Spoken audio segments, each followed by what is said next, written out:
Greeks, Gods and Goddesses of the Odyssey by Sasha Steiner. Zeus. Zeus is the king of all gods and goddesses and the center of the family tree. He is related to everyone in the family due to many wives and affairs. His dad was Cronus and his mother was Rhea. His siblings are Poseidon, Demeter, Hera, Hades, Hestia, and Chiron.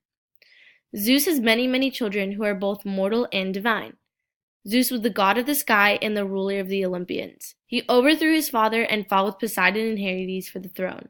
He won and became the supreme ruler of the gods and the god of the sky and rain. He was known for being the ruler of all Olympians and his symbol of the lightning bolt.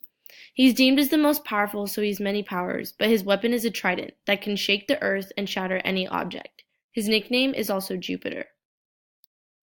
Hades. Hades is the son of Cronus and Rhea. His siblings are Poseidon, Demeter, Hera, Zeus, Hestia, and Chiron. He has no kids. He is the god of the underworld. He is known for the story of marrying Persephone and being the god of the dead. He was later called Pluton, which is also Pluto. Hermes. Hermes is the son of Zeus and Maia. He has no brothers or sisters and also has no children.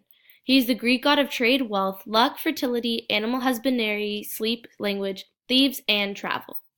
Hermes was known to be the messenger for all the Olympic gods. He was also known as Mercury. Ares. Ares is the Greek god of war. He is the son of Zeus and Hera and is a brother to Hebe and Hephaestus. He doesn't have any children. Ares was born after the Titans and became the third race of mortals, also known as the Bronze Age. For many, he did not show war, but represented the spirit of war.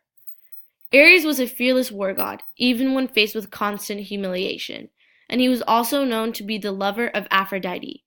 He does have the normal powers, but his special one is that he can shoot fireballs. Ares was also known as Mars.